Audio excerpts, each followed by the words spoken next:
Bonsoir à tous et bienvenue dans votre journal du vendredi 13 juin. Voici les titres qui seront développés dans cette édition.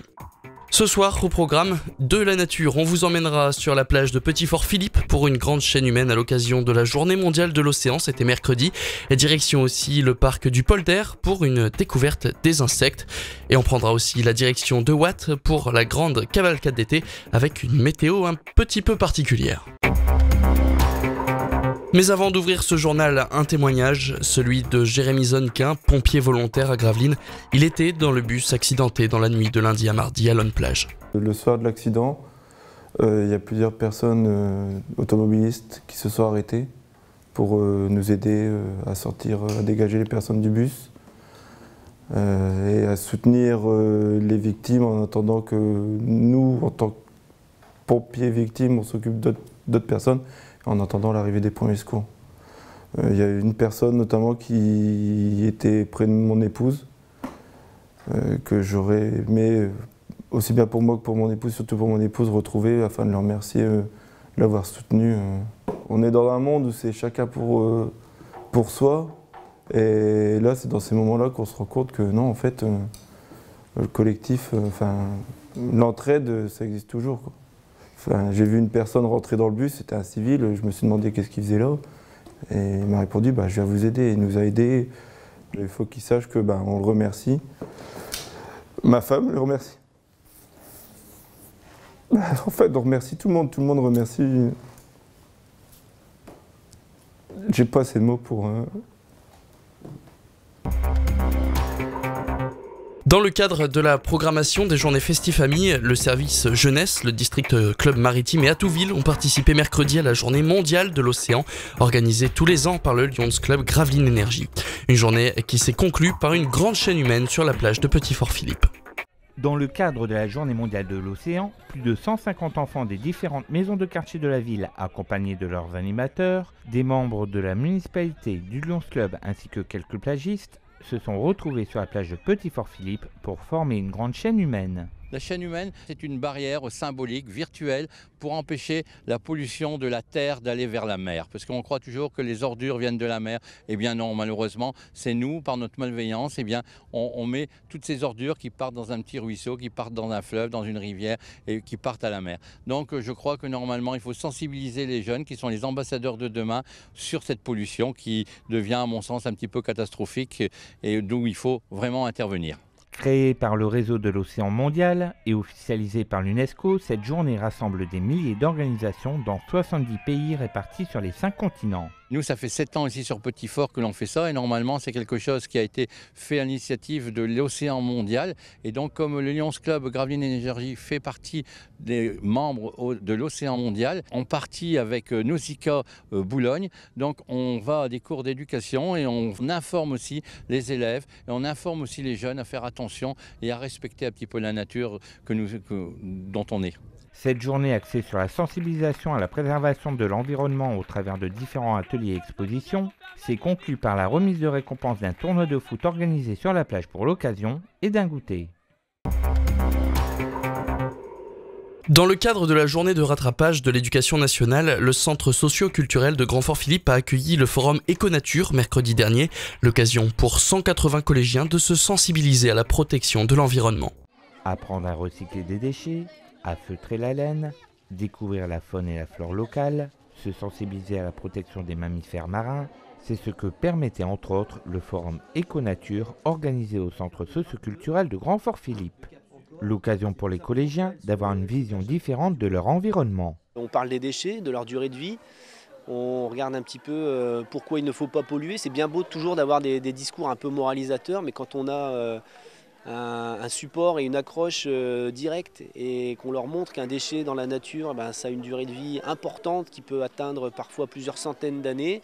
Là, c'est les enfants eux-mêmes qui disent « Ah, donc il ne faut surtout pas jeter telle canette ou tel objet plastique, etc. » Quand ils le disent eux-mêmes et que ce n'est pas un professeur qui assène la chose dogmatiquement, je trouve que c'est beaucoup mieux. Les jeunes pouvaient également s'essayer à la lutherie végétale. C'est création d'instruments de musique avec des éléments naturels, avec des plantes, des noisettes, des fruits secs, des fleurs séchées. Et là notamment on fait donc un mirliton. C'est un jouet buissonnier en fait qui a été inventé par des bergers Et donc là, on va utiliser différents outils, la vrille, la lime, pour fabriquer donc comme un kazoo. Et donc ensuite, les enfants repartent avec. Donc ça leur permet de découvrir un peu, par le biais d'une plante, qu'on dit, souvent on dit que le sureau c'est de l'ordure, alors que les fruits, on peut faire de la confiture. Les branches, on peut faire un instrument de musique. Et les fleurs, on peut faire du beignet. Donc ça permet aussi de dire aux enfants que les plantes, c'est pas des ordures, qu'on peut faire pas mal de choses. Pouvoir créer des jeux ou des objets à partir de déchets ou de la nature, un bon moyen de se sensibiliser à la protection de l'environnement tout en s'amusant. Après les grenouilles et les coquillages, c'est le monde miniature des insectes qui a été mis à l'honneur avec les visites nature organisées par le CPIE Flandre-Maritime. Cette balade gratuite s'est déroulée mercredi dans le parc du Polder à Gravelines. On est parti pour 2 heures pour essayer de faire découvrir au grand public les insectes. Donc il y a énormément d'espèces d'insectes et finalement les gens ont souvent peur ou ne connaissent pas les insectes.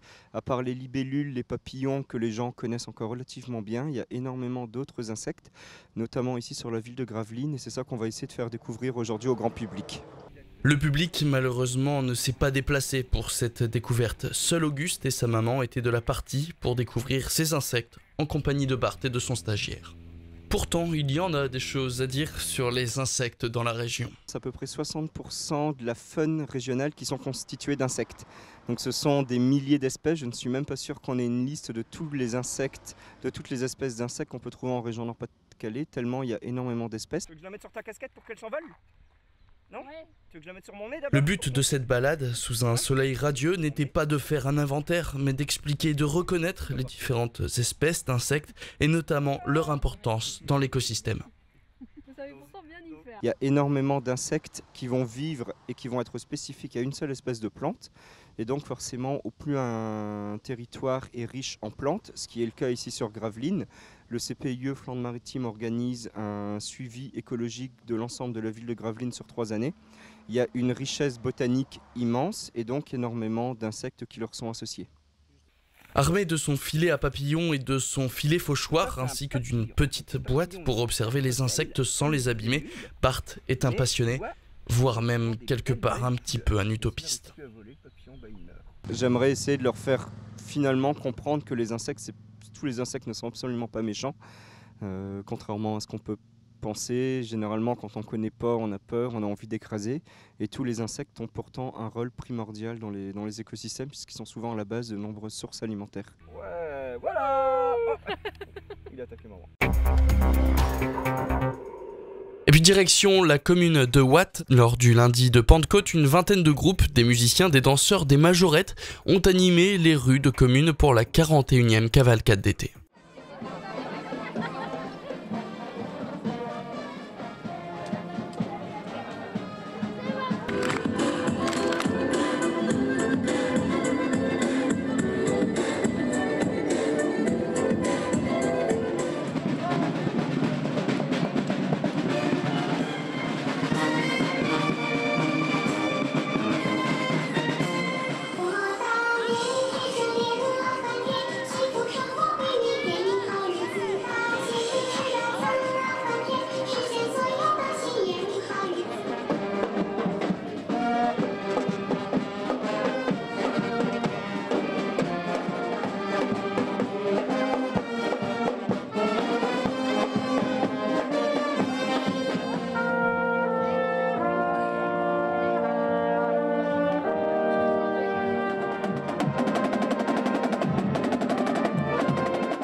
Et avant de terminer ce journal, les 14 et 15 juin, donc ce week-end, la compagnie arabesque investit la scène Vauban pour son 7e ballet oriental intitulé Byzance. Quelques places sont encore disponibles à l'office de tourisme de Gravelines pour y découvrir Soliman le Magnifique, chef de l'Empire ottoman.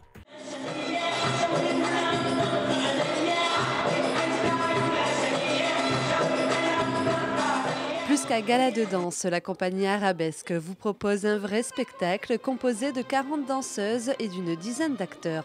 Moi, j'appelle ça une comédie musicale orientale. C'est-à-dire qu'on raconte une histoire avec des tableaux de théâtre qui sont ponctués par des danses orientales. Donc, au lieu que ce soit du chant, nous, c'est de la danse orientale. Chaque année, un nouveau spectacle est mis en place, une nouvelle histoire est racontée. Chaque année, on fait un spectacle nouveau, avec de nouvelles danses, avec de nouveaux costumes, de nouveaux décors, une nouvelle histoire, une nouvelle mise en scène. Voilà, chaque année, c'est un nouveau départ en fait.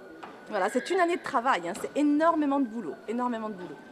La première représentation du spectacle aura lieu le samedi 14 à 20h, mais dès 18h30, une surprise vous attend. Nous accueillons le public avec des stands orientaux, il y aura donc des ventes de costumes, des pâtisseries orientales, un buffet oriental, du thé à la menthe, donc les gens pourront venir déguster tout cela avant le spectacle, donc dès 18h30. Et le dimanche, donc ce sera à 16h, et là nous ouvrons les portes à 14h30. Rendez-vous donc ce week-end à la Seine-Vauban pour découvrir et apprécier toutes les saveurs orientales.